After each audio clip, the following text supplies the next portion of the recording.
Now let's take a moment to engage in the practice of generosity together. For those of you able to make a financial contribution, the logistics will be on your screen.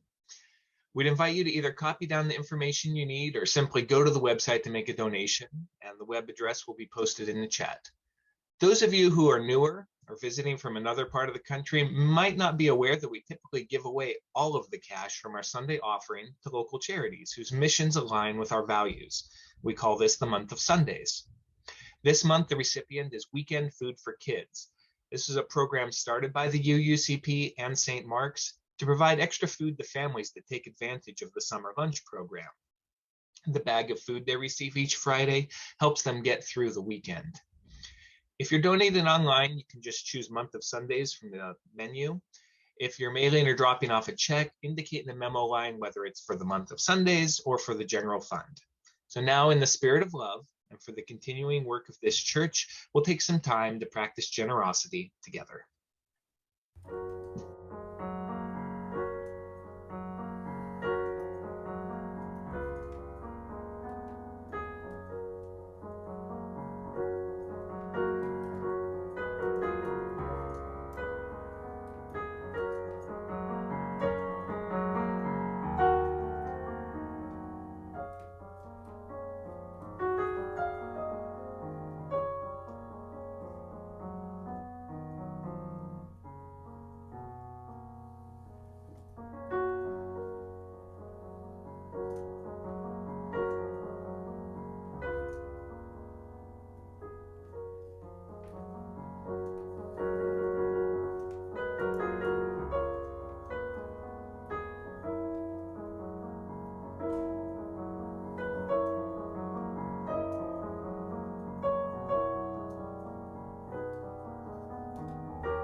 We didn't think we had any joys or sorrows today, but sadly, I got a call from Alice Woodrum's daughter, Jeanette, this morning.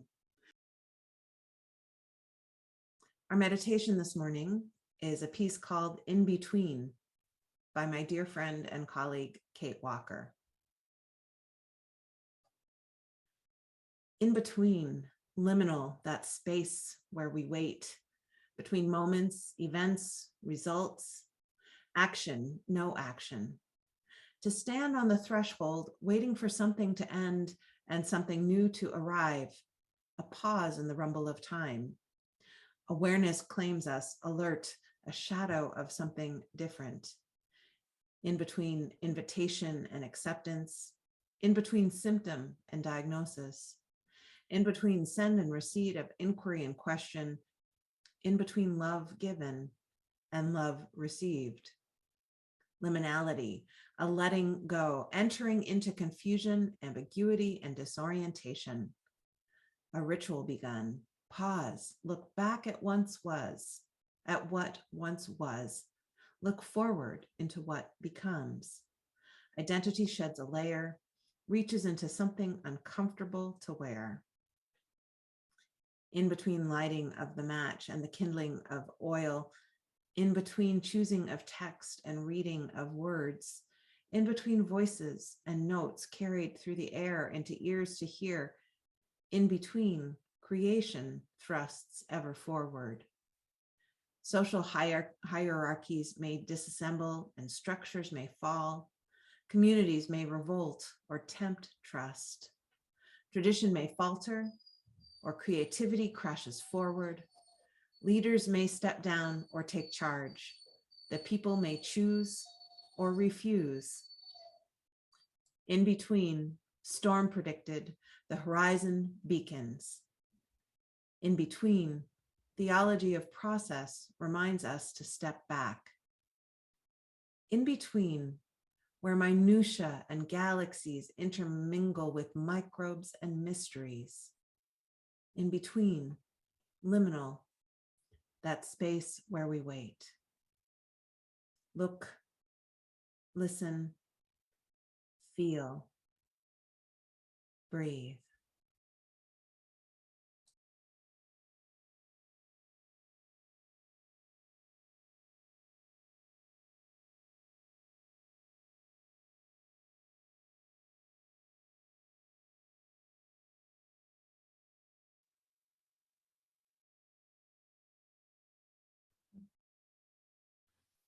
I just love that.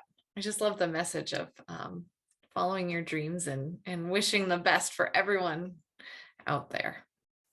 And one of the biggest truths that I know about change, transformation, and new beginnings is that they're honestly a little bit scary for me. And if you want the whole truth, they're actually quite scary. Even the changes that I've chosen myself, even the ones that I've decided to embark on. And I know that deep down, these are the right turns in my path. They are riddled with anxiety and second guesses. I often get stuck in the worried thoughts and feelings. The what if I fail? The what if I'm wrong? And I've learned through many years of psychology, both studying psychology and also in my own individual therapy, that this is really normal and inevitable. Even good change is perceived in our bodies as stress. People have evolved to worry, notice the wrong, and push cortisol through our veins. So we're ready to keep ourselves alive from the lions and the bears that our ancestors needed to fear. And now, in our modern world, we still worry and fret and feel like we need to fight, run, or freeze. So how do people find the courage to start something new, to take those steps over the bridge in our life journey? There's no such thing as a life without change and hard choices. And the more grace we can give ourselves and to others, the better chance we have at happiness and navigating these with success. Perhaps one key is in knowing that nothing is going to be perfect, that no path is without stones to trip on or twists and turns to navigate.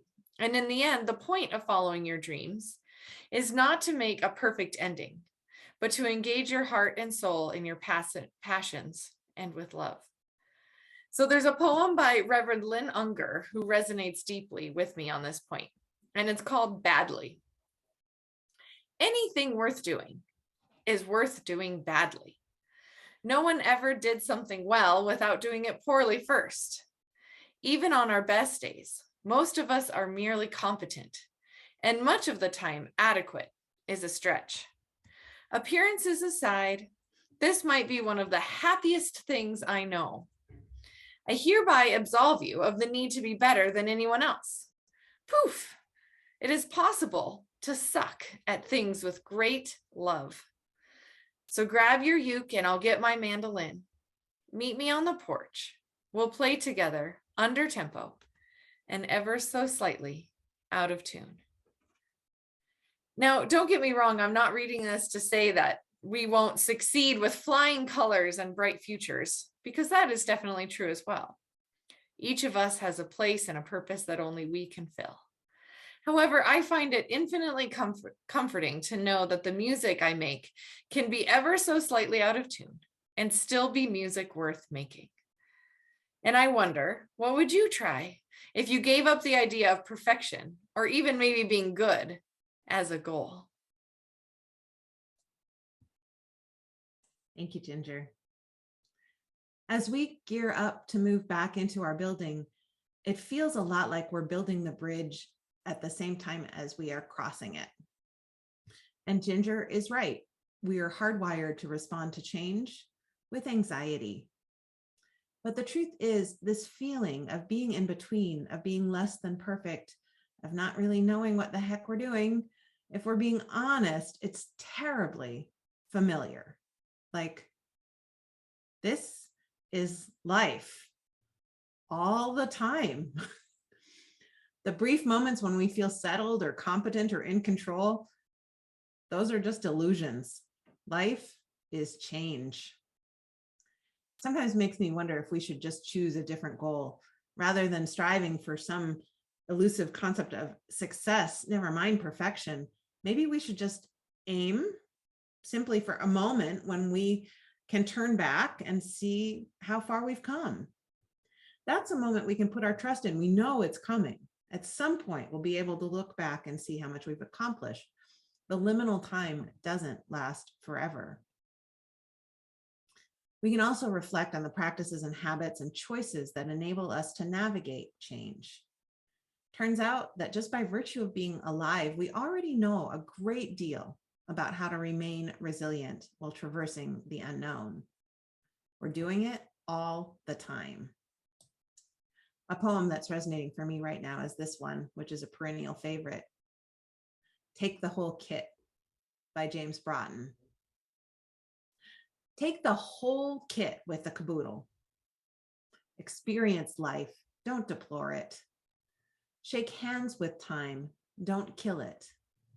Open a lookout, dance on a brink, run with your wildfire. You are closer to glory, leaping an abyss, than upholstering a rut. You are closer to glory, leaping an abyss, than upholstering a rut. So we're going to take some time now to open that lookout, to look back and shake hands with the past, shake hands with time, and reflect on unknown territory that we've already traversed in the last couple of years.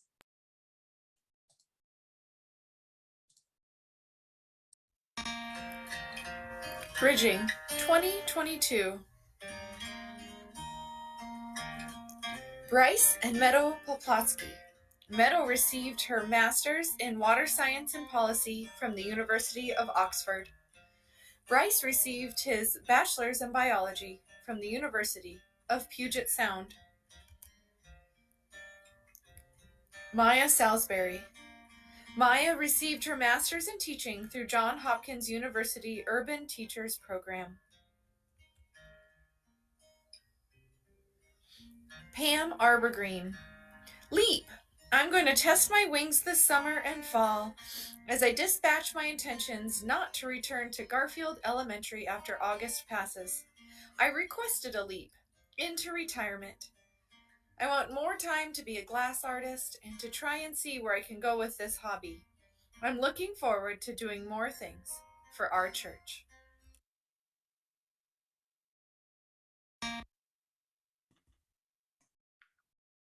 So we often take advantage of this time to lift up the academic achievements and transitions, as we saw some just before, and those really are worth celebrating. But academia isn't the only place we grow. Learning happens to all of us, all of the time. So we're going to expand our celebration and invite all of you into it. what are the things that you've learned in the past 2 years? What are the things that felt new and scary and anxiety producing that you figured out how to do and completed successfully? We have prepared a couple examples to get you started thinking. So I did my own taxes for the first time since college. So over the last couple of years, I wrote and recorded an entire album of original music, much of it slightly under tempo and out of tune. And I've learned to slow down and be more present to myself and the people around me. So I'm sure that all of us have navigated changes, attained accomplishments, worked on new skills, and discovered new ways of playing in the last 2 years. So we're going to invite you into breakout rooms, and you get to name your own experiences of learning, growth, and transformation. Then zero in on the attitudes, practices, and ways of being that have supported you in the midst of change and uncertainty. So you will get an invitation shortly from Alex, whose name appears, I think, as Sam, and we'll get to go into breakout rooms.